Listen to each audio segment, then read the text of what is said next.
It's Steve Gardner here again from Transformations Coaching and Hypnotherapy. Now, as an expert in helping people to quit smoking, I've been studying it for quite some time. And just lately I've been looking at the effects of secondhand smoking or passive smoking.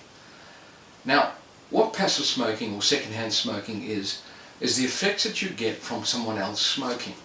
And you can usually get that effect by being in the company of people that are smoking, or you walk out the shopping centre and that great big cloud of smoke from everybody that's smoking out there because they're not allowed to smoke in the shopping centre.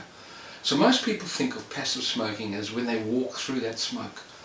And the nasty thing about this is that by being exposed to this, you're exposed to exactly the same sort of things you get as if you were smoking. You're exposed to things like heart disease, cancer, emphysema, and all sorts of other things. And as far as children go, that effect is even more. But there is another way too that you can get secondhand smoking or passive smoking. And that's from the nicotine that's deposited on the surfaces. See, most people don't realize this, but when you smoke, what happens is that nicotine gets released into that smoke. All the surfaces that smoke goes onto, nicotine is then deposited onto those surfaces. And in fact, in the older days when people smoked a lot, or you go into somebody's house where they smoke a lot, you'll see that there's a slight yellowing of the walls, and that's nicotine.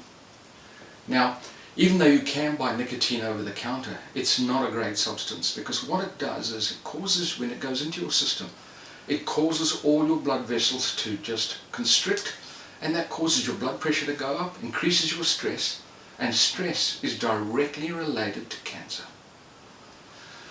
The other thing is that nicotine is very, very easily absorbed through the skin. So any surfaces that have had nicotine deposited upon them, and you rest against them, you put your hand on them or whatever it is, you get that nicotine absorbed in them. And it's quite interesting, they've just recently brought out a study from e-cigarettes, and in fact one of the countries has banned e-cigarettes because of this, because they're finding that when you're using e-cigarettes, even more nicotine is being deposited upon surfaces, so which is exposing you to that. So look, when you talk about this and when you think about it, it really makes sense to quit smoking. I mean, why expose yourself to these things? Why expose other people, including your family and kids, to this? So if you're interested in quitting smoking, why not come and see me? All you have to do is to ring 1300 64 5354, or if you want to find out more about what we do, give us a look us up on our website www.transformu.com.